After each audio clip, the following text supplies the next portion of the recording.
One man can change the world with a bullet in the right place.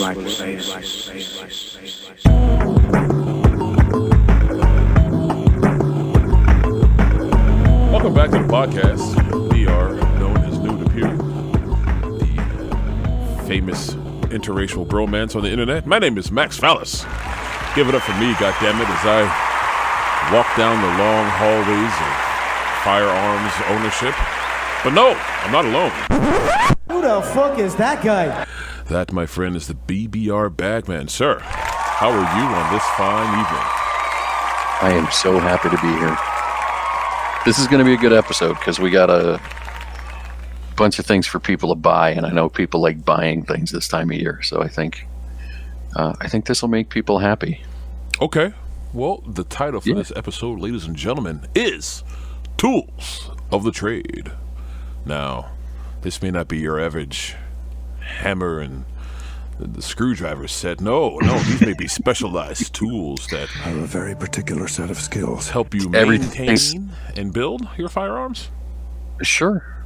Maintain, repair, build, work on all those things, yeah. And it kind of hit me the other night because for those of you following my private life, started a new job and needed some tools. And I went, this would be a good topic of conversation for the podcast. So, jumping right into some of the tools you need right away as soon as you buy your firearm is a cleaning kit. Mm-hmm. Right? So there's solvents and lubricants and all of those things. We're not going to get into the chemical side of it, but the mechanical parts, various brushes, a cleaning rod and jag, patches, those kinds of things. The thought I had was I really like bore snakes and similar products.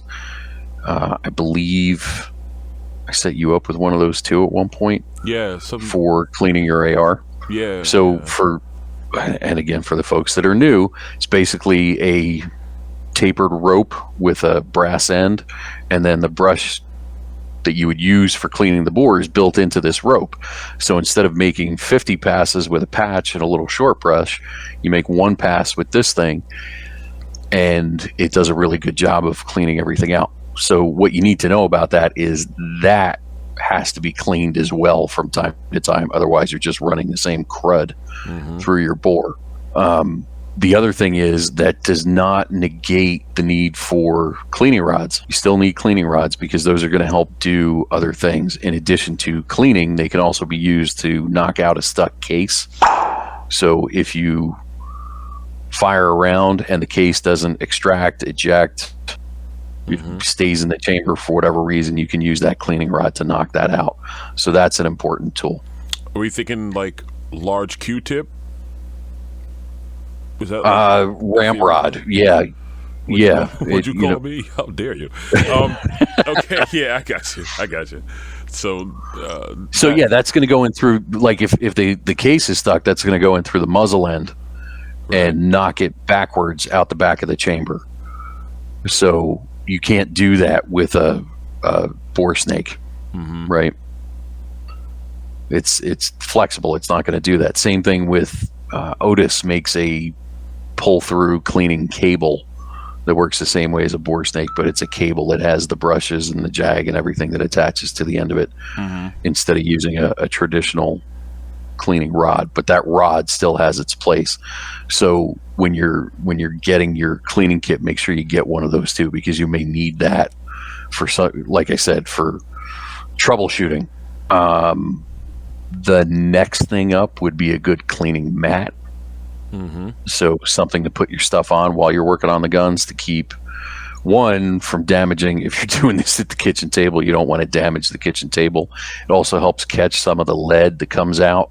Little bits of solvent and stuff go onto that instead onto the table and keep you from contaminating your kitchen table, as well as protecting the finish of your firearm if you've got something real pretty and fancy that you don't want beat up. So a cleaning mat is a good idea. I actually I take my mat to the range with me because the stalls have like it's obviously a tabletop, but there's a like a rough stippling on it, and then it's the outer barriers of it are like, that metal on the back of your truck with little studs on it, whatever the hell that's called. Diamond plate. That's what I was trying to think of. Diamond plate, it's this thing that they put it on trucks. They have that like around the edge. So I don't want to put my rifle on it and have it scraping up because I'm still like trying to keep my stuff as baby new as possible. So I bring the mat for that, just to keep my stuff good. Generally, the stalls are referred to as ports. Thank you. Stalls are in the bathroom. Ports are on the range. Okay. No argument. Right? No argument. It's just one of those things. Like, I know what you mean, but yeah. Yeah. Nomenclature. Wording is very important, Bagman. Wording is important. Yeah. Wow. This keeps coming back today. It's all connected. That's an inside joke that no one listening will understand. No. Yeah, that's interesting because usually they've got, rubber mats or stuff on no, it's not rubber. The tabletops and the ports. Mm-mm. So, okay. But it is that makes sense then. And again, if you're shopping for one of these, it's basically a giant mouse pad. Are mouse pads still a thing, or am I dating myself? Yes, no, they sell mouse pads at Five Below, so it's still things. Okay. Yeah, still out there. Gamers love mouse pads. So do there you go. Firearms guys. 'Cause literally, it's the same material. It's just huge. Just bigger with it's usually neoprene with something cool printed on it. Yeah, mine is the exploded view, which I think is just a no-brainer. If you're working on something and you have a exploded view, which is like a three-dimensional blueprint kind of thing, it really helps to know where that tiny screw goes back to. with a quick search, you can probably find a cleaning mat with whatever firearm you have. So yours is the AR-15. You could probably find one that has a 1911 printed on it. I definitely have in mine AR-15, Glock. I think I have a 1911 one too. But yeah, that exploded view, like you said, can be pretty handy. And if nothing else, like, just gives you a place to put the pieces while you're working on it, and that looks real aesthetically pleasing while you're doing things too. So the next thing up would be a gunsmithing screwdriver. And the difference between a gunsmithing screwdriver and a regular screwdriver is that the bits are hollow ground because they're machine screws, not traditional wood screws. Where What's like a regular ground? So a regular screwdriver is flat ground. It looks like this. A gunsmith screwdriver is going to be hollow ground, so they're kind of like curved in. Okay. So that it presents a perpendicular surface to the screw, because some of those screws are not as deep as other mechanical screws. Gotcha. Right? So if you look at the grip screws on your 1911, they're not real deep. And if you're using a tapered screwdriver, that may slip out and scratch things. And having the right tool for the job keeps everything looking nice. Gunmaster makes a really good, inexpensive one that I've used quite a bit. I've got several of that particular set. Is that the one you got me in blue? Yep, that blue one. Sweet. And I sell those, and I think you can get them at Walmart. Again, they're all over the place. So I have debated taking that thing to work so many times just because it had so many little bits that now would be very useful out in our field. Yeah, it's super handy. And I thought about the same thing, and I just went no, because if I wreck that, it's going to be a pain in the butt trying to get all those bits again. Yeah. So dedicate that one to your firearm stuff, and if you want to use one for work, get another one for work. That may happen. But don't hurt yourself. Yeah. Taking it out of your gun stuff, because I guarantee as soon as you leave it somewhere at work, you're going to need it that weekend working on your guns. And it'll be the same bit I need for my rail. What is it? G-lock? C-lock? M-lock. Yeah, it'll be like the same bit I need for my M-lock to take something on or off, and it'll be used at work and left in some dirty mechanical room or something. Shining bright and blue, because that's that's my color. Screwdriver is important, and there's a bunch of different types of sets out there. Like that one's pretty small and only runs about $10. Mm-hmm. You can spend $50 on a crazy screwdriver set for gunsmithing. And it'll have a lot more stuff to it. Mm-hmm. Wheeler makes some good screwdrivers for that. Gunmaster, those are the only two that come to the top of my mind. Wheeler makes a whole bunch of stuff. So the other thing that Wheeler does is there is a scope mounting kit. Oh.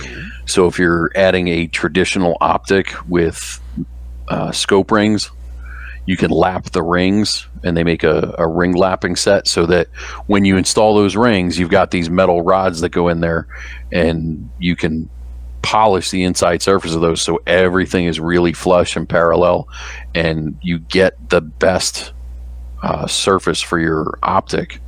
So you're improving the precision of it, improving the stability of it, improving the fit of it, and thereby improving the accuracy you're going to get from it. Those are a little bit pricey if you're not really doing a nice scope. I would say you could probably hold off on that. In the department of AR-15s, so if you're going to start working on your AR, building ARs, which is a lot of fun, it's Legos for grown-ups. Armorer's tools are a thing. Is that the little hammer set you had? No. Oh. So that's a punch set. Okay. You'll need one of those too, but specifically the Armorer's tool. So the one I have that I absolutely adore and I've used a bunch, and this is my favorite, and it kind of breaks my heart that Tapco went out of business, but Tapco made a really great Armorer's tool that just had no weak points to it. So that was that big green wrench. Oh, that you used to put on the buffer tube. Correct. Okay, yeah. When we torque the castle nut, there's a big flathead screwdriver on there. It's got a hammer surface so you can tap with it. It's got 2 different barrel nut wrenches on there that are integrated on both sides depending on which one you need. There's a bottle opener. There's a ton of stuff, and that's the way most of them are designed, to a degree that it's a big piece of metal that's a multi-tool. The problem is the way different companies lay those things out, and I've seen this happen with a lot of them, is they'll put a castle nut spanner as a hook on the very end of it, and if you knock that off the table or drop the tool, that hook breaks off, and now you lose that function. Yeah. Right? So Tapco did a really good job of laying everything out in their design in a way that was structurally sound. With that said, you can find other ones. Wheeler makes a good one. A company called Real Avid makes another good Armorer's wrench that's kind of chunky and has like a big hammer face on it, even more so than the Tapco one has. Like the Tapco one is okay for little tappy tap stuff here and there, but if you had to really knock on something, the Real Avid would be the better choice. So there's that. The punch set that you mentioned. So 2 different types of punch sets. There's a regular punch set for driving pins, and then there's a roll pin punch set, which has like the nipple on the end of each punch, and that's designed to sit into a roll pin, which is hollow. It's a flat piece of metal rolled up to make a cylinder. There's a bunch of those in ARs in different places. That's a handy thing to have. Again, I want to say it's Gunmaster makes a set that has both in it, and is very reasonably priced. So the hammer that comes in those sets usually has a brass side and a plastic side, and then some shot in it. So it's kind of like a dead blow hammer, just really tiny. So what's a dead blow hammer? You ever see like the big orange mallet that when you shake it, you can feel there's weights in it moving around a little bit? No. It's usually got some sort of shot in it. No, you've never dealt with one of those? No. I've dealt with like a rubber mallet and obviously a hammer and sledgehammer, but nothing. Right. So is that like weight compensating to kind of slow down so it's less of an impact? Is that why? Or more of an impact. Okay. More of an impact without marring. But that's exactly why you're doing that in that gunsmithing hammer. So you've got materials that are not going to mar the finish, but then you've got this little bit of extra weight to it that's going to give it good driving capabilities. Right. Huh.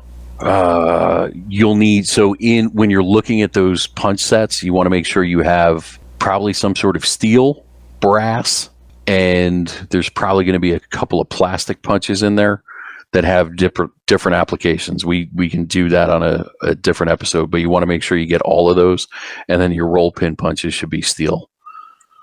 Hammer remember the game Don't Break the Ice? Yes. Wow. That's what, watching you use that reminded me of that. 1991 called. They've got a game for you. Pass on the fun of ants in the pants and don't spill the beans. There's Cootie and Don't Break the Ice, too. Fine. I'd rather go back there than where I am now. It was a whole lot more fun to live back then, I'd say. Colors were bright. Music was danceable. Why not? Shit. As long as you don't break the ice, you're all right. Nice. Thank you. It's funny. I can picture the package with like the little penguin standing on the thing. It was a blue stand with white ice cubes in the middle, and I believe it was a yellow hammer because my mind remembers that little detail, but not where I was. That's yesterday. impressive. No, it's not because I don't remember where I was yesterday. It's a trade. Was it one hammer, or did like each player get a hammer? I thought you passed the hammer around. I think it came with one hammer, and when you took turns, you got the hammer to tap, tap, tap. Because it was a matter of whoever tapped the one that caused the collapse lost. So okay, I'm assuming you get. Well, I could be wrong. You know what? Email us at newtopew@BlackBagResources.com and let us know if it was one hammer or four hammers or any combination of in between with your Don't Break the Ice set. Yeah, I feel like there should have been a yellow, a red, a blue, and a green. You know, it seemed to be like the motif for everything. That is the Candyland complex right there, where every piece gets its own. You may be right. I could. Was that a Parker Brothers game or a Hasbro game? I'm going to guess Hasbro. It's a guess. But if I'm wrong, email us at Pew Podcast at BlackBagResources.com, ladies and gentlemen. You've got mail. Right. Yeah. As opposed to, one on your armorer's tool and one in your punch set. And then if you really want to go nuts. So the other thing I found interesting was you can, most trigger guards on ARs are some combination of a spring-loaded pin and a either roll pin or screw, depending on the manufacturer. So your standard one has a roll pin in it. And it's kind of a pain in the butt because if you're not careful and you're not using what's called a bench block, so it's like a plastic puck with different layout pieces in it that you can fit your receiver into, that prevents you from damaging the firearm when you're hammering on it with your little hammer. Because there's ears on either side of the receiver that hold that trigger guard in place. And I've never had it happen, but I've seen pictures of it. If you screw that up, you can bend or break that ear off. And now you've trashed your receiver. So what I found was there's a little tool that Wheeler makes that helps you install that roll pin. It's basically a C-clamp with two different length pins that fit into it. So almost like a caliper tool or a C-clamp, it works that way. So that's pretty handy. I would not call that super essential right away. If you're going to do a bunch of ARs, it makes life easier. In that set, though, more important than that is another hammer and then two starter punches, or a starter punch and a roll pin punch for your bolt stop roll pin. And that one can be a real pain in the butt because you've got a spring and a plunger behind the bolt catch, and then you have to drive a roll pin in at the same time. And again, having the right tools makes that a lot easier. So those punches are flat on one side, rubber coated. So you can just hold it up against the receiver and tap everything into place, and it works really, really well. What was that? And again, what was the one tool you acquired right when you started building my AR, and you were ranting and raving about it, and it was because it was tricky to put this one pin in because you had to slide something over and pivot pin.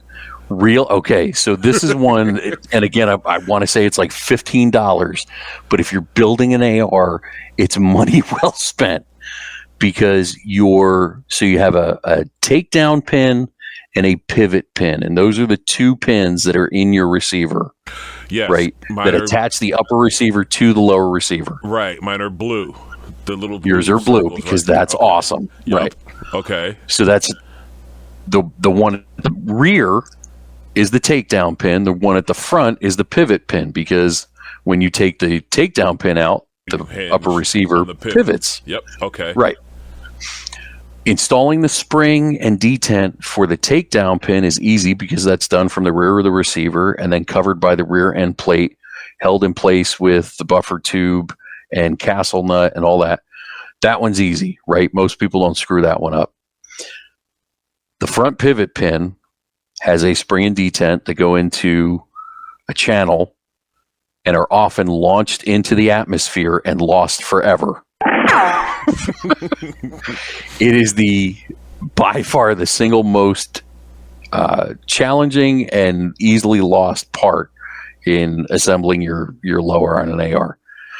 Real Avid makes a tool that like you put this flap in place, you drop your spring and your detent in, and there's a pin that goes in from the end that pushes that in place, and then you can rotate that so that's now all locked in position, and then you slide your pivot pin in from the other side and knock the other end of the tool out, and voila, you've just done the easiest installation of that part ever.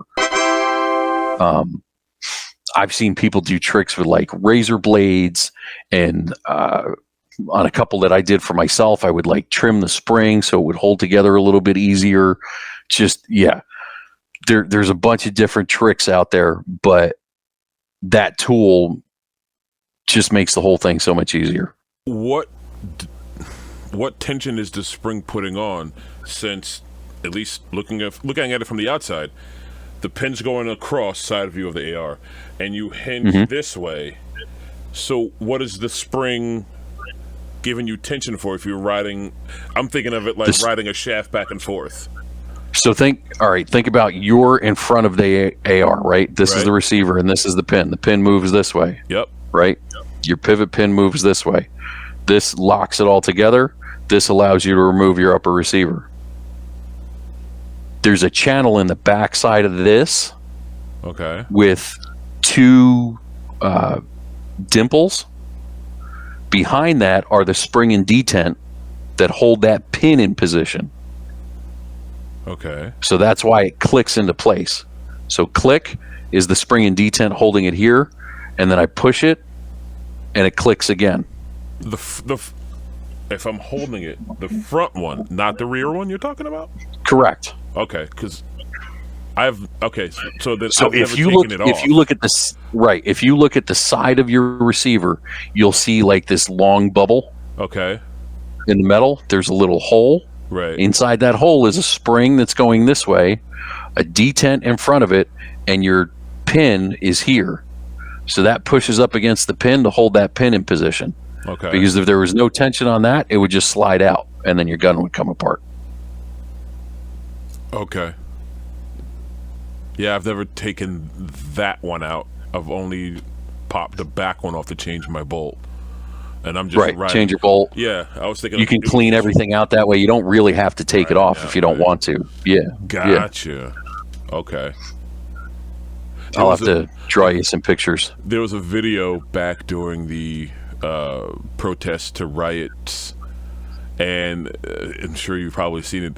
There was a police car broken into, and two young teen to 20-year-olds pulled out an AR from the cop car, and then this guy who, come to find out, was doing a private security detail, who was an operator in some sort of military service, rolls up with a handgun at the ready and literally yanks that gun out of their hand. And I watched, he breaks it down and separates it, put it into a backpack. That's interesting. Yep. You can follow him on Instagram under Shooter Rugi. There you go. So I think his last name is Rugi or some variation of that. But yeah, and he teaches classes and, you know, is a certified instructor and all kinds of stuff. But yeah, you can find him. And he was hot news in the firearms community when that happened, because, you know, big clanging balls. For real.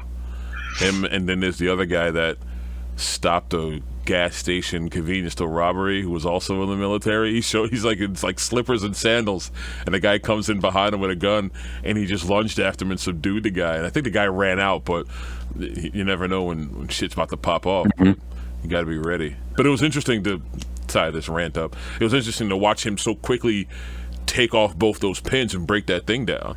Yeah, he just ran up on those guys and was like, "No, you don't get to have that. Give me that." And to add some comedy to it, if you're able to watch the video, look at the sheer shock on the kid's face, because you could tell that, like, luckily they didn't come across as menacing. Like, they weren't about to just start ripping and running and quote unquote mass shooting people. They pulled out. Who knows what they were going to do? But they were like, "Oh, I got a neat little trophy here," and he was like, "No, you don't." It was almost like when you see the monkey with the gun. That's racist. Kind of thing. He's like trying to fidget around with it, then ends up shooting somebody else. But like, and homeboy just rolled up, and you saw how they were like, "Yeah, here, take this. We don't want it. It's fine, sir." And I think he had I want to say he had a Glock or something, like a handgun, just right up on his chest at the ready. It was a cool piece of video, man. Definitely check it out if you haven't seen it, ladies and gentlemen. Other tools, so your bench blocks, right? Like I said, and so for the AR-15, there's one that's pretty good. They make one for 1911s if you're going to work on 1911s. I'm sure they make them for other ones. I've never felt the need to buy a mag block. So if you were going to put your gun into a vise to work on it that way, a mag block is one way to do it, and that's like a dummy magazine that goes into the magazine well, and then you can clamp that into your vise, so you're not actually attaching the gun to the vise, but now the gun is very stable for you to work on it. I've seen those with ARs on the Instagrams. Yeah, that's cool. And they make them for ARs, AKs, AR-10s, a couple other things. It's a nice display option too. I've seen like wall-mounted. I don't know if it's the same thing exactly, but wall-mounted displays, and it plugs in like a magazine does inside. Yeah. It's an easy way to get a grip on the lower receiver. They make an upper receiver block. I didn't care for that design, so I didn't use it. I use, again, it's a wheeler tool that clamps over the upper receiver, and then you can grip it with the vise that way, and it prevents the upper receiver from rotating. So when you're putting on a barrel and tightening a barrel nut, which is, I want to say, torque to spec is 60 to 80 pounds, if I remember correctly off the top of my head. So you're putting a little bit of torque on that to get it into position. The other one that's kind of a pain in the butt is muzzle devices. So same kind of thing. You're going to need a stable bench vise and, you know, a way to hold that upper receiver and barrel in position to install that. So that option from Reeler is really good. There's something called an action rod, which is another way to put your receiver, your upper receiver, onto a vise. Geisley makes one. I believe the one I have is from Real Avid. That works pretty good, but you end up like it ends up next to the vise, which can be awkward. Okay. Because think about, like, it goes in where your bolt carrier group would go, right? Yeah. And it's got teeth on it that go into the lugs on the barrel extension, so you're holding the upper receiver in place there. But what you have to think about is it's not actually in the vise. This rod is in the vise and then sticking out from that, so you're working next to your vise. So if you start to put downward pressure on it, it can tilt. So it's like a like a sideways L, like a L into it? No, it's just a straight rod, and it's got flat sides that go into the vice jaws, and the front end is shaped like a bolt carrier group that goes into the upper receiver. Okay. But that felt kind of tippy to me. It's nice in the sense that you're not putting anything around the receiver. Mm-hmm. So if you're working with something that's got a delicate finish on it, or if you don't want to remove the optic because you're just changing out a muzzle brake, I guess that's the application for that makes the most sense. But I wasn't crazy about the way it tipped, right? Mm-hmm. I think those are the key ones. General stuff, a nylon bristle brush, a brass bristle brush. Your cleaning brushes are brass, so the one that goes onto the cleaning rod. Get a cleaning kit for each caliber you have. You know, obviously, if you're shooting 22 and 5.56, that's technically the same caliber. You can use one cleaning kit for both. Mm-hmm. But if you decide you're going to get a 30 caliber and a 9mm and a 45 ACP, you want to make sure you have full cleaning kits for each of those, just in case. Now, the differences wouldn't necessarily be like what you're cleaning up. It's more about getting the bore size so you can properly scrub that out, and little intricacy type tools to get into certain crevices that one caliber may have versus the other. But your cleaning solution is pretty standard all the way through? ?